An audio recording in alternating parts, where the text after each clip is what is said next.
I'm not exaggerating when I say this. The Toronto Blue Jays front office just screwed this team. This past week, Vladimir Guerrero Jr.'s self-imposed negotiation deadline just passed without a deal in place. Vladdy afterwards came out and spoke to the media directly about how the negotiation process went. Following Guerrero, Ross Atkins and Mark Shapiro also came out and spoke about the negotiation process, where they had some very mind-boggling things to say. Regardless, Vladimir Guerrero Jr. will be hitting free agency this fall, and the Toronto Blue Jays are going to have to compete with 29 other teams to get his services. And based on the history of this current Blue Jays front office, going after a superstar player like Guerrero is going to be an extremely daunting task. And if Guerrero decides to leave the Toronto Blue Jays, that could absolutely ruin this entire organization. What's up, guys, and welcome back to Blue Jays Today. In this one, we're going to be talking about how this Blue Jays front office completely fumbled their opportunity to sign Vladimir Guerrero Jr. to a long-term extension. And as well, we're going to be breaking down their approach to the Vladimir Guerrero Jr. extension and how that will inevitably lead Vladdy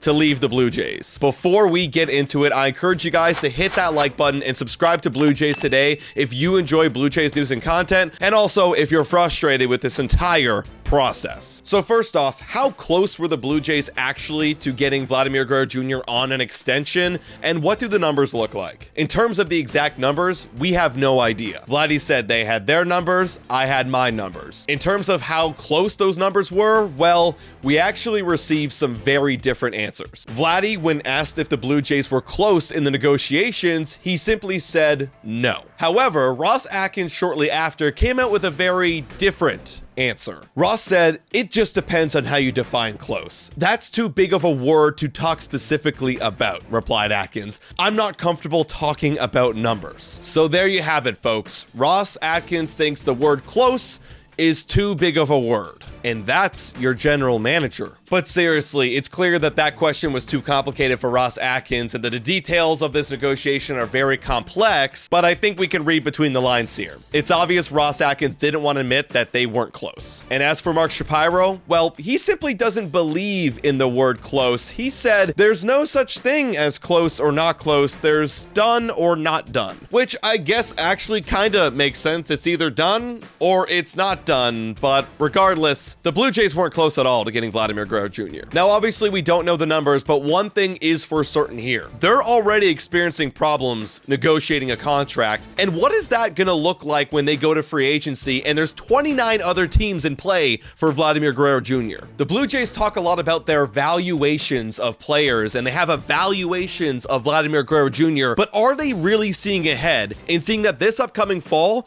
they're going to be up against teams that don't have valuations of players? They see superstars, they see players that win games and come up clutch, and they'd be willing to pay anything for those players. If Vladimir Guerrero Jr. is asking for a number right now, unless the number he's asking for is astronomical, there is absolutely no excuse not to get this deal done. You have to sign Guerrero to that deal right now, or that number is going to be skyrocketed come this fall. And that's where I have a lot of concern right now. Is this front office going to budge from their current valuations of Guerrero? Honest answer, folks, I don't think so. Ross did say in that latest press conference that his valuations are to make sure that he makes the best possible recommendations for the future of this organization. But as of right now, his valuations are not considering that if Vladimir Guerrero Jr. leaves this organization, you are screwing the future of the Toronto Blue Jays. There is no replacement of Vladimir Guerrero Jr. anywhere. On the open market after this offseason, there's no player like Vladimir Guerrero Jr. that's going to be an impact player, all-star, any given year until Gunnar Henderson hits free agency in 2029. And looking at the Blue Jays farm system, they're one of the worst in baseball. They're ranked 23rd according to Fangraphs, and when I look at this organization, there isn't a player like Vladimir Guerrero Jr. coming up anytime soon. The only player that has a chance to be an impactful player is Arjun Nimmala, who's projected to come up in 2028. Point being, if Mark Shapiro and Ross Atkins don't sign back Vladimir Guerrero Jr., you're sending this Blue Jays future into a rebuild for the next 5 years. We said this at the beginning of the offseason, and I didn't want to believe it, but now it's becoming reality. This front office is not capable of handling Vladimir Guerrero Jr.'s contract extension. Vladdy did say this Tuesday that he will sign an extension if the front office comes back with a realistic offer.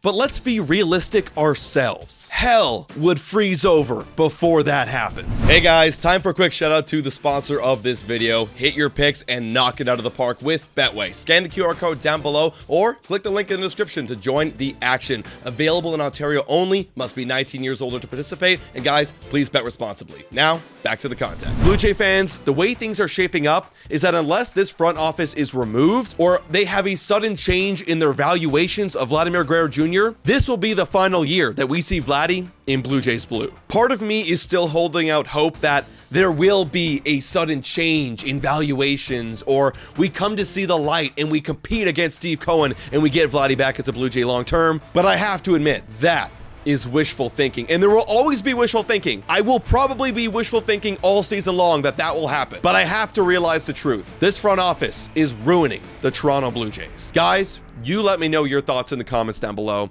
Thank you so much for watching, and as always, go Jays go.